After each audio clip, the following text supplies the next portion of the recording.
खुलुमबाय दिनैनि prime 24 headline स्टुडिय'आव आं रमेन बर'।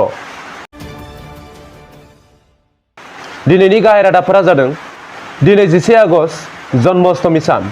क'क्राझारनि पानिजानि हाग्रायाव गुलि बारुद मोन्दों। कर'ना भाइरासजों आसामाव 6 सुबुंनि जिउ खहा। भारतनि आगुनि हादरगिरि प्रणब मुखार्जीनि देहायाव कर'ना पजिटिभ मोननाय जादों। आसाम सरकारनि मोननैसो गोदान थांखि। आसामाव गोदानै बजालि मुंनि जिल्ला जाबावबाय।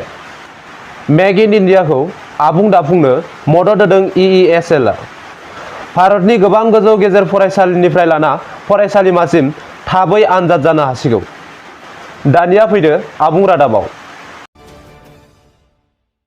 दिनै 11 आगस्ट जन्माष्टमी सान। दिनै भारत नाङैनो हिन्दु धोरोमनि मानसिफोरा भगवान श्री कृष्णनि सान महरै फालिनाय जायो।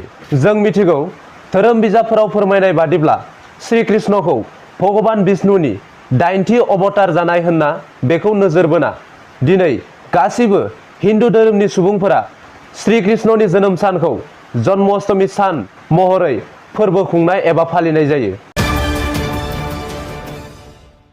गोबाव समनिफ्राय कर'ना भाइरासनि थाखाय भारत हादराव आनजाद जायैया थाबैनो आनजाद जानायनि लामायाव दंसै। गाहाय बे आयदाखौ लाना थाबैनो सुप्रिम कर्टआव थि खालामनाय जासिगोन। सुलु मोननाय बादिब्ला इउनिभार्सिटि ग्रान्ट कमिसना फोरमायनाय बादिब्ला जुदि फरायसालिमानि आनजादा जायाब्ला डिग्री थाखोनि आनजादाबो जानाय नङा। बेबायदि गोबां बेले-बेजे थासारिखौ लाना 14 आगस्ट खालारखालि सुप्रिम कर्टआ जोबथि फिथाय फोसावनाय जागोन।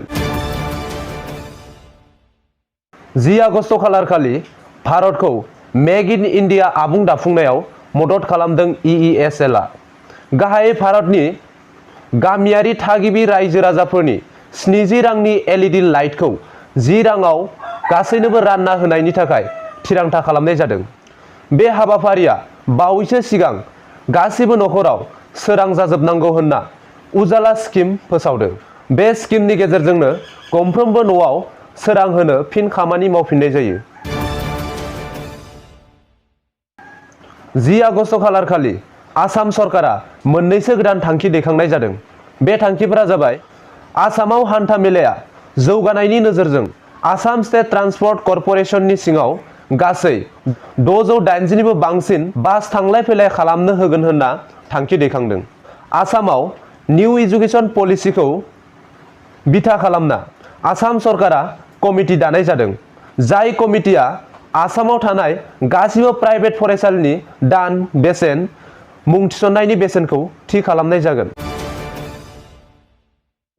आसामाव गोदानै बजालि मुंनि जिल्ला बारायबावनाय जाबाय। गाहायै सिगाङाव बजालिया बरपेटा जिल्लानि गंसे महकुमासोमोन। नाथाय दायो बेखौ गंसे जिल्ला महरै थिसननाय जाबाय। 10 आगस्ट खालारखालि क'क्राझार जिल्लानि तुलसीबिल पुलिस थानानि सिङाव थानाय पानिजानि हाग्रायाव पुलिस बिफाना अपारेशन खालामनाय जादोंमोन। बे अपारेशन खालामनायाव गोबां अनजिमानि गुलि बारुद मोननाय जादों।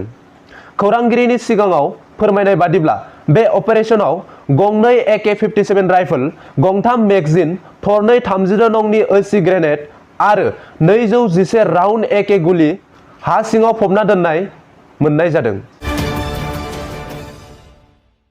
आथिखालाव कर'ना भाइरासनि गाग्लोबनाया बारानिफ्राय बारासिन जानो हमदों।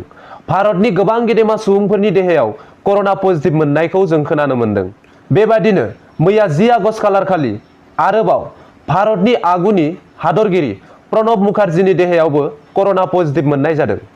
थांनाय सप्तायाव जायफोर सुबुंफोरा बिथांखौ लोगो मोनदोंमोन, बिथांजों खाथि थालायदोंमोन, बिथांमोनखौ गावखौनो कर'ना आनजाद नायनानै आइसोलेसनाव थानो थाखाय बिथाङा टुइटारनि गेजेरजों खावलायदों।